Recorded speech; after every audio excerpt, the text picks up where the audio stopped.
So hi everyone, my name's Leanne and I work for an organisation called Conwy Connect for Learning Disability based in North Wales. And today I'm going to talk to you about how service design and a person-centred approach revolutionise processes for a small charity. So a little about us. We were set up in 1997 to help promote the rights of people with a learning disability living in Conwy. Since then, we have expanded to the whole of North Wales, and our aims include ensuring people have equality in choice and opportunity in the community they live in. The way we do this is we're most known for our activities that give social opportunities for people with learning disabilities. But then we also have services like self-advocacy, which teaches people to use their voice. We tackle health inequalities. We support families with transition and loads more. But one of the things that we do, and we do really well, is we put our members at the heart of what we do. So when we started this course, we came into it having we had a wish to become more digital.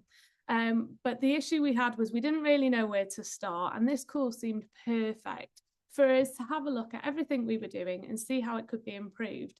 And we did initially think that this course was specific to digital things, and we very quickly learned that it wasn't just to design a service around digital, but for us, it ended up being that way. So when we started this course, we were asked to come up with what we believed was our initial issue.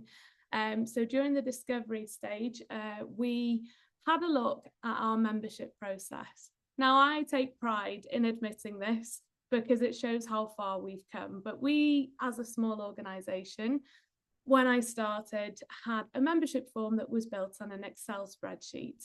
And I was given the task of gatekeeper of said Excel spreadsheet. So I was the only person who had access to this, and everyone had to ask permission to find out information. Now, as you can imagine, that was not ideal. So we found that we had difficulty providing detailed member information to funders because of this, and inefficiency in storing data using Excel, leading to delays, frustrations, and stress in reporting. So what we did next was we did some user research during our key learnings. We did things such as focus groups, questionnaires, personas, user journey mapping, and knowledge boards. And what we found was that our team required an easier way to access member information. And members weren't known across services, as team members were relying on word of mouth. And manually handling data via Excel led to inefficiencies, stress, especially when it came to reporting, which isn't ideal when, you know, you're working for a third sector organisation and all we really want to do is good. So having things blocking our time, you know, that works against us, doesn't it? So I have used the journey map that we created, the exact journey map that we created during the process. But what we found, we did this during one of our groups, and we found that staff were happy because they'd been working hard on services all quarter. And then as soon as they realised the report's due and they realise they can't access the data independently, they immediately go to the mess stage, where they feel a little bit like a problem has occurred and they don't really know where to go with it. Their mood carries on going downhill from here, unfortunately, especially because you can always guarantee that although I didn't take that much annual leave back then, they would need that information when I was on annual leave. So they would be unable to access the data immediately, which would cause stress with the deadline looming, and they would become even more downtrodden when they realise that they're given the information but they're not able to cross-reference. Now that actually had a knock-on effect, because as well as causing them stress of not being able to check the information, there was a lot of pressure on whoever was drawing the data, because you had to make sure you had given the right things. So it wasn't helping any of our team, really. These were some of the comments we were given from our team during those sessions. So we had things such as, I don't know where the information is or how to access it. I have no idea how or where to access the data for members, and I have to ask for the information to be sent to me. So we went into our next course session and we were asked and explained to how to come up with a more precise problem, I suppose, and we were shown the how might we statements. Now, these were incredible because I feel like after the user sessions, we were kind of feeling like we had so many problems and we're feeling a little bit overwhelmed, not quite sure where to start, and sitting down and honing it in on the main issue was so helpful. Our how might we statement ended up being how might we create an easy way to access and manage member information, simplifying reporting and reducing stress. So we moved on to the develop stage, and this was where the fun started.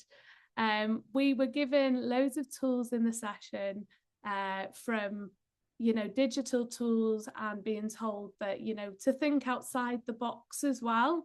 There were some people who were not over the moon and very confident with digital stuff, so they were encouraged that you don't have to start with digital, you can start with a piece of paper, and it could be something that isn't digital that you end up with.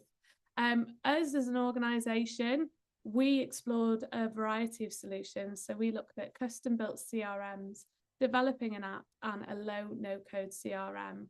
Now, the custom built CRM and the developing of an app, that when we looked at it, we kind of saw the financial implications of that, and the commitment to that, because it is a big deal setting up an app or getting someone to build you a CRM. So for us, we decided that that wasn't going to be a good fit.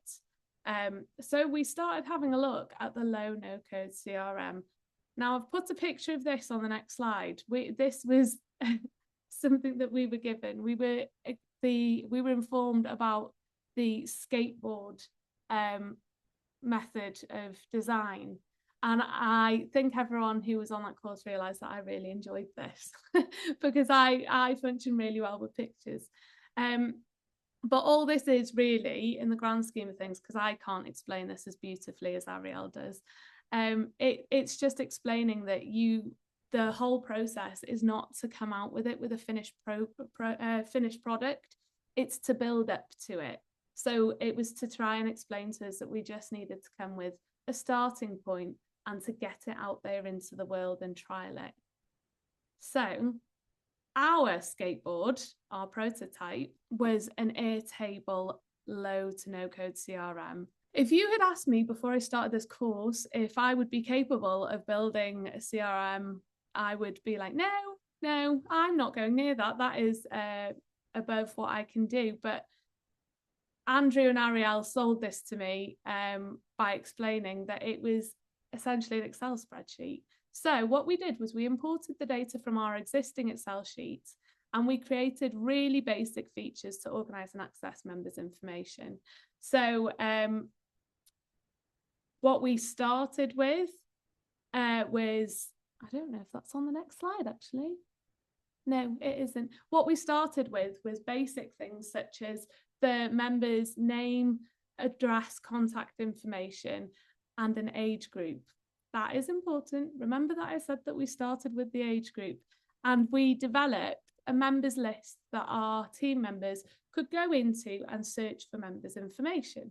So just like a normal CRM, but then what we could do as well as that is develop our own dashboards as we were going. Initially, we did an organisational one, so members could, so the team members could see how many people we have, where they are, what age groups they are, and that's all we had.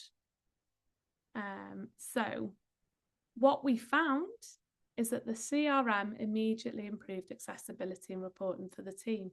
So straight away, we saw an impact from those little changes, and that's where I became a bit of a monster. So we then moved into the iteration stage, and it was great having a look at what we felt we needed to change to move forward. So we decided that the age groups were no longer serving us. They were kind of they weren't following people through their journey, and our services are split into different ages. So what we did was we replaced the age groups with dates of birth for automatic calculations. And then I thought, oh, Airtable has automations. I like automations. So what we did then was we introduced automations which notified staff when members met a service criteria. So an example of this is when someone turns age 14, they're open to our family transition team. As soon as they hit that day on their birthday, our family transition team received an email to say, this person now meets your criteria for the service, please engage. When someone turns 18, all of our adult services would receive a message saying, this person now meets your criteria, please engage. So our team members were instantly in a better place because they weren't having to rely on that word of mouth to find people. And we also had the lovely thing of a digital change. We found a way around using paper. Here's what we saw. So beforehand, about 50% of our membership forms were completed via paper, and our team were ignoring the fact that people could fill in the form on the website. But what we did, this was how we got the team on board with Airtable, because one thing you have to do with service design is try and develop an organisational shift in mindset. And my team are a little bit stubborn sometimes. So I said, no, guys, I will no longer be inputting your membership forms. You have to do it yourself. And immediately we went from 50% of the forms being inputted via paper to being digitally inputted and reduced to 8%. So when you're stubborn, people listen. What did this mean, though? This meant that 7 hours a month in staff inputting was saved. There was money saved from less printing. And there was prompt contact with members when they met service criteria. So using our family transition team as an example again, there were 25 known members to the organisation that our family transition team had no interaction with. The creation of this Airtable base meant that our family transition team learned about these people, and also they gained 3 new members on top of the 25 members we already had that they didn't know about, which is huge. So this was our journey map before, and we did it again afterwards. And it looks so much more positive. So, you know, our team members, they've worked hard all quarter. The reporting's due, it's still a bit meh. Just, that's my personal opinion on, please ignore me if there's any funders, but it's time, isn't it? And beforehand, it took so much time. It's a bit better now. We suddenly realised that we can access Airtable ourselves, so we don't have to wait on anyone. The basic information is easy to find. And then the teams have all, well, now, this was last year, they started developing dashboards with admin so that reporting is specific to their SLA. Now, I've worked with 3 team members or 3 services, and they have specific SLAs. We only have to review it like when the SLAs are up, which is usually yearly, or, you know, if we're lucky, 3 yearly. So we make all the changes, and then I don't tend to have to touch that then, because all the information is there unless there's any tweaks.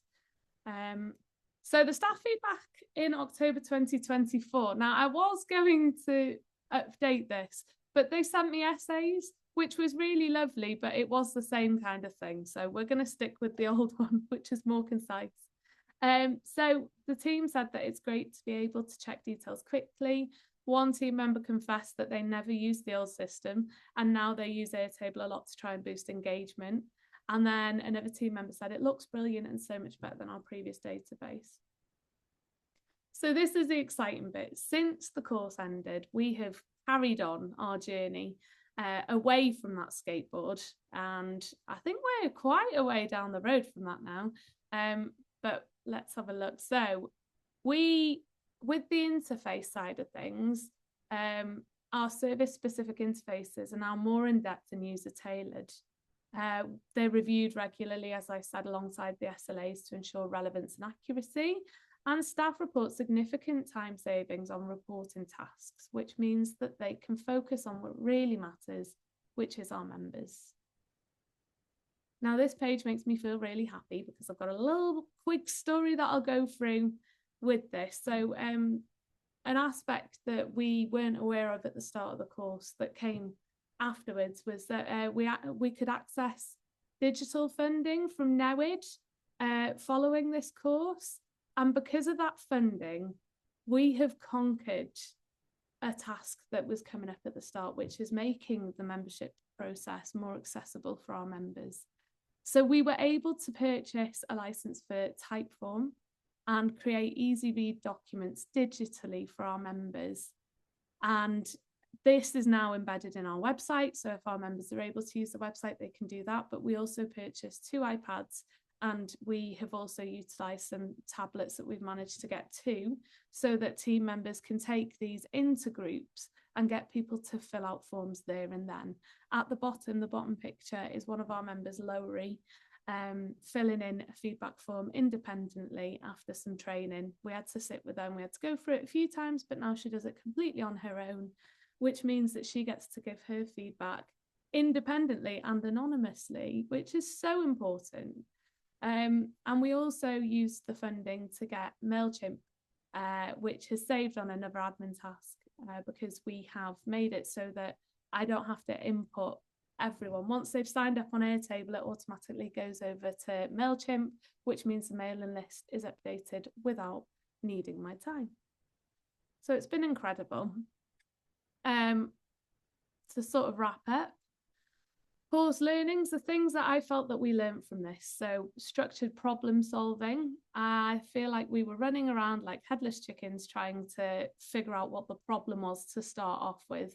But when we were given that double diamond and we were given all the tools of this course, it really helped us hone in on what was important for us to look into. That focused definition of problems was able to help us, come up with something wonderful. The iterative prototyping taught us to just give it a go. And I think, it can often feel quite scary redesigning a service, but being given the confidence to go out there and do the real world implementation and realize that it's okay if things don't go right, that's fine. But on the whole, you can then work on it to improve it and come out with something, organizational changing. And it was great to learn that what we believe in, a person-centered approach, can be brought into designing a service using user-centric focus. So that's it, really. That's how we went from having something that really didn't work for our team or our members, and we've come out with something that works for everybody. So thank you so much for listening to me talk about our experience, and thanks Promo again for all of your help. Any questions? My details are on here. I'm happy to circulate the presentation. Thank you very, very much, Leanne. Diolch yn fawr. That was fantastic. And a really, really inspiring story too. If anybody has any questions, again, please feel free to either speak out loud or pop it in the chat. I can see the first one, Leanne, which was, what was your aha moment during the service design process? The aha moment, I think, was when I kind of I realized that I could have control, not that I'm a control freak, over like the creation of the CRM, because it is perfectly tailored to us. And we are an organisation that doesn't fit the normal box, because digital accessibility, I'm quite passionate about it, because it's supposed to take everyone into consideration, but kind of forgets about people with a learning disability. And a lot of the things that's there for people with a learning disability doesn't work.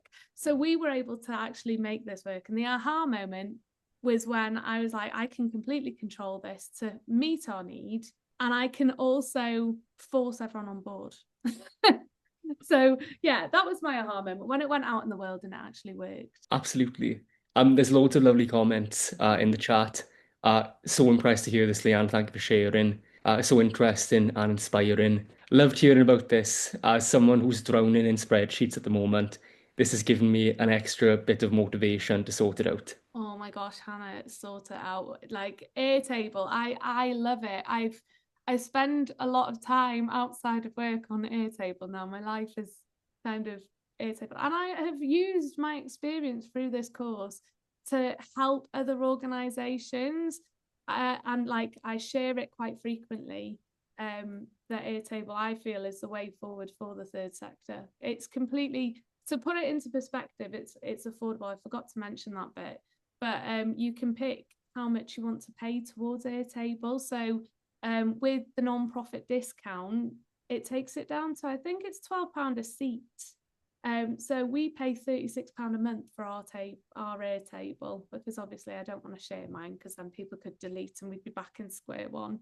But there is a cost-effective way to bring us up in par with organisations with bigger budgets. So it's definitely worth a look into.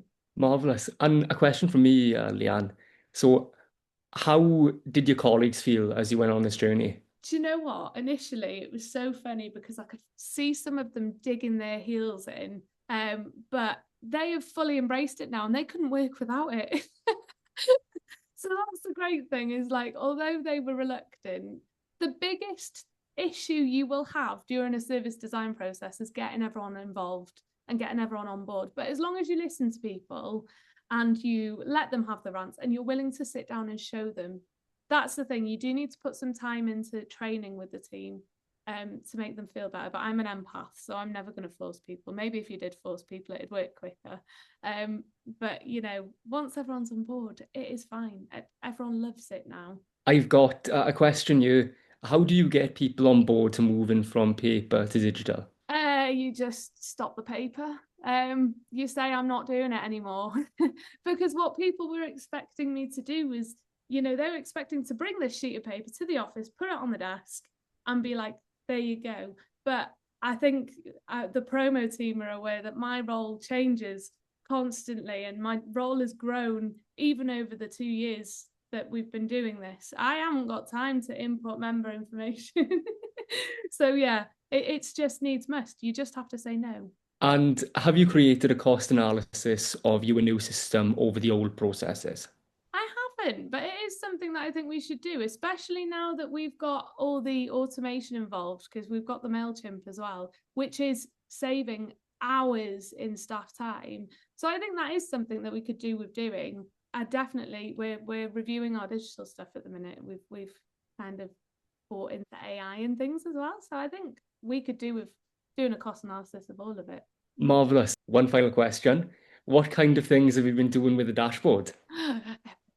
Everything. I love the dashboards. So we have dashboards for quite a few things now. So obviously the user specific ones, people can see, you know, like how many parent carers we have, what age ranges we have, counties, because we cover the whole of North Wales. But we also have dashboards for like services. And then so we've got the service dashboard, which makes it super easy for people to be able to pull who is accessing which service. We have a dashboard for the activities side of things. So if activities need cancelling, we can immediately access people's details. It's all great, really. Yeah, we do everything. If it can be dashboarded, we will do it. I think you'll have a couple of converts by the end of the session. Honestly, I love Airtable. I've taken it. I work for 2 organisations. I've taken it into the other organisation now as well. So yeah, and it's very familiar at this point. If anyone does want to talk about Airtable, obviously I'm more than happy to chat. And the final question, I love the automations you're using with Airtable. Are there any other automations you're wanting to try? So I play around with Zapier. I'm not the best at Zapier, but I do like it. There's elements where sometimes Airtable doesn't quite meet what you need on the automation side. So we do workarounds on Zapier sometimes. Zapier. I can't remember how we decided to pronounce it back in the AI course. We had a full discussion about it. But yeah, Zapier is great. Zapier. I always say Zapier as well. Someone said about it being a zap because it's being quick. I'm sure it was Zap we decided on. It's the pre-mark or Primark sort of thing. Yeah. Thank you very, very much, Leanne. Diolch yn fawr. That was fantastic. And I'm sure you're going to have quite a few messages after this of people wanting to pick your brain. More than happy to chat.